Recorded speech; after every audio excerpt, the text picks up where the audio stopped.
যোগিনী একাদশীর মাহাত্ম্য। ব্রহ্ম বৈবর্ত পুরাণে আষাঢ় মাসের কৃষ্ণপক্ষের একাদশী ব্রত মাহাত্ম্য যুধিষ্ঠির শ্রীকৃষ্ণ সংবাদ রূপে বর্ণিত আছে। যুধিষ্ঠির বললেন, হে বাসুদেব, আষাঢ় মাসের কৃষ্ণপক্ষে একাদশী মাহাত্ম্য কৃপাপূর্বক আমাকে বলুন। শ্রীকৃষ্ণ বললেন, হে মহারাজ, সকল পাপ বিনাশী ও মুক্তিপ্রদ এই উত্তম ব্রতের কথা বলছি, আপনি শ্রবণ করুন। আষাঢ় মাসের কৃষ্ণপক্ষিয়া একাদশী যোগিনী নামে খ্যাত। মহাপাপ নাশকারী এই তিথি ভবসাগরে পতিত মানুষের উদ্ধার লাভের একমাত্র নৌকা স্বরূপ। ব্রত পালনকারীদের পক্ষে এটি সর্বশ্রেষ্ঠ ব্রত বলে প্রসিদ্ধ। এই প্রসঙ্গে আপনাকে একটি পবিত্র পৌরাণিক কাহিনী বলছি। অলকানগরে শিবভক্ত পরায়ণ কুবের নামে এক রাজা ছিল। তিনি প্রত্যহ শিব পূজা করতেন। তার হেমমালী নামে একজন মালী ছিল। প্রতিদিন শিব পূজার জন্য মানস সরোবর থেকে সে ফুল তুলে যক্ষরাজ কুবেরকে দিত। বিশালাক্ষী নামে হেমমালীর এক পরমা রূপবতী পত্নী ছিল। সে তার সুন্দরী পত্নীর প্রতি অত্যন্ত আসক্ত ছিল। একদিন সে তার স্ত্রীর প্রতি কামাসক্ত হয়ে পড়ল। রাজভবনে যাওয়ার কথাও ভুলে গেল। বেলা 2 প্রহর অতীত হলো। অর্চনের সময় চলে যাচ্ছে দেখে রাজা ক্ষুব্ধ হলেন। মালীর বিলম্বের কারণ অনুসন্ধানে এক দূত প্রেরণ করলেন। দূত এসে রাজাকে বলল সে গৃহে স্ত্রীর সাথে আনন্দে মত্ত। দূতের কথা শুনে কুবের অত্যন্ত রেগে তখনই মালীকে তার সামনে হাজির করতে আদেশ দিল।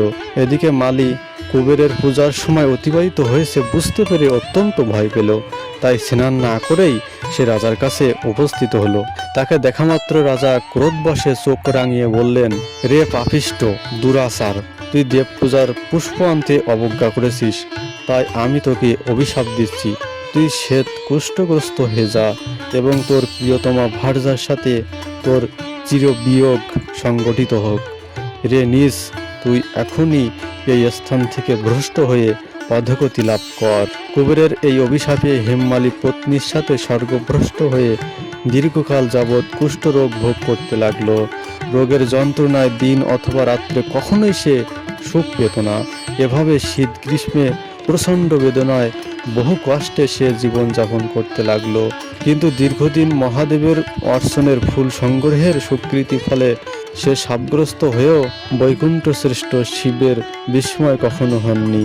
একদিন হেমমালী ভ্রমণ করতে করতে হিমালয়ে শ্রী মার্কণ্ডেয় ঋষির আশ্রমে উপস্থিত হলো। কুষ্ঠরোগে পীড়িত সপত্নী হেমমালীকে দর্শন করে শ্রী মার্কণ্ডেয় তাকে জিজ্ঞাসা করলেন, তুমি কার অভিশাপে এইরকম নিন্দনীয় কুষ্ঠরোগগ্রস্ত হয়েছ? সে উত্তর দিল, হে মুনিবর, রাজা ধন কুবেরের আমি ভৃত্য ছিলাম। আমার নাম হেমমালী। আমি প্রত্যহ মানস সরোবর থেকে ফুল তুলে শিব পূজার জন্য রাজাকে দিতাম। কিন্তু দুর্ভাগ্যক্রমে একদিন স্ত্রীর মনোরঞ্জন হেতু কামাসক্ত হওয়ায় সেই ফুল দিতে বিলম্ব হয়। রাজার অভিশাপে এরকম দুর্দশাগ্রস্ত হয়েছি। পরোপকারী সাধুগণের স্বাভাবিক কর্ম।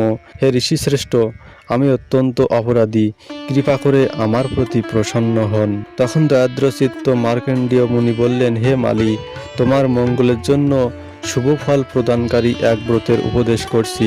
তুমি আষাঢ় মাসের কৃষ্ণপক্ষের যোগিনী নামক একাদশী ব্রত পালন করো। এই ব্রতের পূর্ণ প্রভাবে তুমি অবশ্যই কুষ্ঠব্যাধি থেকে মুক্ত হবে। শ্রীকৃষ্ণ বললেন, ঋষির উপদেশ শ্রবণ করে হেমমালী তাকে প্রণাম জানালো। পরে অত্যন্ত আনন্দে ঋষির আদেশ মতো নিষ্ঠার সঙ্গে যোগিনী একাদশী ব্রত পালন করলো। এইভাবে হেমমালী সমস্ত রোগ থেকে মুক্ত হলো ও পত্নী সহ সুখে জীবনযাপন করতে লাগলো। হে মহারাজ যুধিষ্ঠির, আমি আপনার কাছে এই ব্রত উপবাসের মহিমা কীর্তন করলাম। এই ব্রত পালনে 88,000 ব্রাহ্মণকে ভোজন করানোর ফল লাভ হয়। যে ব্যক্তি এই মহাপাপ বিনাশকারী ও পুণ্য ফল প্রদায়ী যোগিনী একাদশীর কথা পাঠ এবং শ্রবণ করে সে অচিরেই সর্বপাপ থেকে মুক্ত হয়। হরে কৃষ্ণ।